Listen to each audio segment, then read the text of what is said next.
আনন্দে আমার মন ভরে গেছে।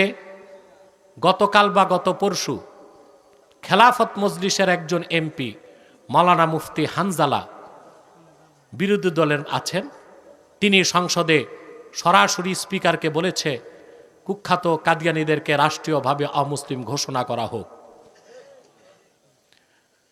মুফতি হানজালার এই দাবিটা শুধু তার না, সকল আলেমদের দাবি, সকল মুসলমানের দাবি।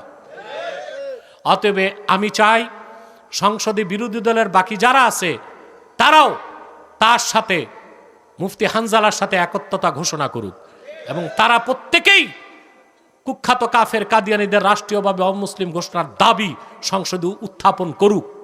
তারা থাকবে সংসদে, আমরা থাকবো রাজপথে। দাবি আদায় করতে সরকার বাধ্য হবে, ঠিক কিনা বলুন? দুঃখজনক, মুফতি হানজালার যে বক্তব্য দিয়েছে 14 কোটি মুসলমানের পক্ষ থেকে তিনি দায়িত্ব পালন করেছেন, কিন্তু কুখ্যাত কিছু কাফের মোশরেক নাস্তিক আর কাদিয়ানীদের দালাল মুফতি হানজালাকে নিয়ে সোশ্যাল মিডিয়ায় ট্রল করতেছে।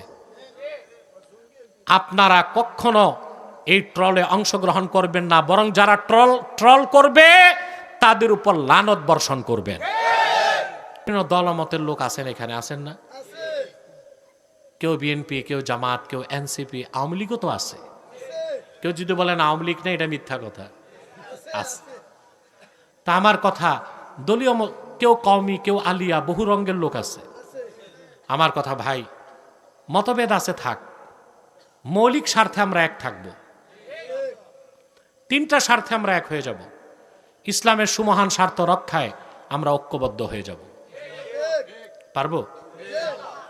মুসলমানদের মৌলিক দাবিগুলো আদায়ে আমরা এক হয়ে যাব। পারবো? 3, বাংলাদেশের স্বাধীনতা রক্ষায় আমরা এক হয়ে যাব। পারবো তো? আমাদের এই 3টে স্বার্থের বিরুদ্ধে বাস কাজ করতেছে বাংলাদেশে 3টি অমুসলিম সম্প্রদায়। এর মধ্যে সবচেয়ে জঘন্য আর নিকৃষ্ট হচ্ছে কুখ্যাত কাদিয়ানী সম্প্রদায়। নিঃসন্দেহে তারা কাফের এবং অমুসলিম। তাদেরকে যারা কাফের বলবে না তারাও কাফের, ঠিক কিনা? কারণ তারা আল্লাহর আখিরি নবী মুহাম্মদ সাল্লাল্লাহু আলাইহি সাল্লামকে আল্লাহর শেষ নবী হিসেবে বিশ্বাস করে না। সেজন্য তারা কি? তাদেরকে যারা কাফের বলবে না তারা কি? মানুষকে ধোঁকা দিতে তারা মুসলমানদের মতো দাড়ি রাখে, টুপি লাগায়, নাম রাখে। তাই বলে কি তারা মুসলমান হবে? নাম রাখলেই কেউ যদি মুসলমান হতে পারত, দাড়ি রাখলেই কেউ যদি মুসলমান হতে পারত, তো রবীন্দ্রনাথ ঠাকুরের চেয়ে বড় মুসলমান কে হইতো? সে কি মুসলিম ছিল না অমুসলিম? টুপি লাগালে মুসলমান হওয়া যায়? দিল্লি পার্লামেন্টে হিন্দু এমপিরাও তো টুপি লাগায়, মুসলিম হবে? নাম রাখলে মুসলমান হওয়া যায়? এক শয়তান বোতলে পেশাব করে উপরে নাম লেখছে শরবত, এটা কি শরবত হবে? তদ্রুপ কাদিয়ানীরা কাফের।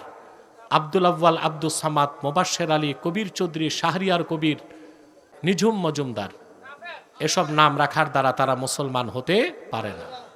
আমার ভাইয়েরা, আমার বন্ধুরা, আমার আল্লাহ ও নূর নবীজি আমার মুহাম্মদ মুস্তাফা সাল্লাল্লাহু আলাইহি সাল্লামের ইসলাম ও কোরআনের হাজার হাজার হাজার বছর পরে বর্তমান ভারতের কুখ্যাত পাঞ্জাবের কুখ্যাত গুরুদাসপুরের কুখ্যাত কাদিয়ানে ইংরেজ আমলে এক শয়তান নিজেকে নবী দাবি করছে। চিল্লায় বলেন নওয়াজুবিল্লাহ। ও শয়তানটার নাম রেখেছিল তার বাপ মির্জা গোলাম আহমদ কাদিয়ানী। সাবধান, তাকে গোলাম আহমদ বলা যাবে না, কারণ গোলাম আহমদ অর্থ আহমদ এর গোলাম। কোন কাফের কোনোদিনও গোলাম আহমদ এর গোলাম হতে পারে না। আর কাদিয়ানের কাজ্জাব ছিল শেষ দরজার কুখ্যাত কাফের, সে গোলাম আহমদ এর গোলাম ছিল না, সে ছিল কুখ্যাত শয়তানের কুখ্যাত গোলাম। কাদিয়ানের কাজ্জাব, মিথ্যানবতের দাবিদার, ইংরেজদের পা চাটা গোলাম মির্জা গোলাম শয়তান কাদিয়ানির উপর গজব এসেছে 1908 সালে। যখন গজব এসেছে, কাদিয়ানের কাজ্জাব, মিথ্যানবতের দাবিদার, ইংরেজদের পা চাটা গোলাম মির্জা গোলাম শয়তান কাদিয়ানি 1908 সালে ধ্বংস হয়ে কুখ্যাত জাহান্নামের কুখ্যাত কুকুরে পরিণত হয়েছে। তার অনুসারীরাও ধ্বংস হয়েছে। বর্তমানে কিছু কাদিয়ানি বাংলাদেশে আছে, নাম পরিবর্তন করে করে তারা মিথ্যা পরিচয় দেয়। কখনো নিজেদের পরিচয় দেয় আহমদি জামাত, কখনো বলে আহমদিয়া জামাত, কখনো বলে আহমদি সম্প্রদায়, কখনো বলে আহমদিয়া সম্প্রদায়, কখনো বলে আহমদি মুসলিম জামাত, কখনো বলে আহমদিয়া মুসলিম জামাত। সাবধান, যত কাদিয়ানি ছিল আছে থাকবে, তারা কেউ আহমদি জামাত নয়, আহমদিয়া জামাত নয়, আহমদি সম্প্রদায় নয়, আহমদিয়া সম্প্রদায় নয়, আহমদি মুসলিম জামাত নয়, আহমদিয়া মুসলিম জামাত নয়, তারা শয়তানি জামাত, কুখ্যাত জাহান্নামের কুখ্যাত কুকুরের দল।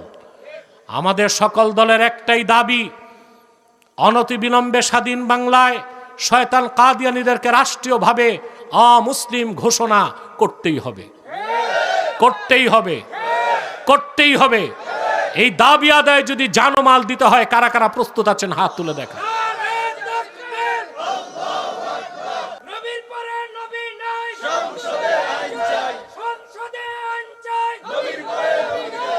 প্রিয় ভাইরা, আমাদের দেশের আলেমরা দেশ স্বাধীনের আগ থেকে দাবি করে আসতেছে কাদিয়ানীদেরকে রাষ্ট্রীয়ভাবে অমুসলিম ঘোষণা করা হোক।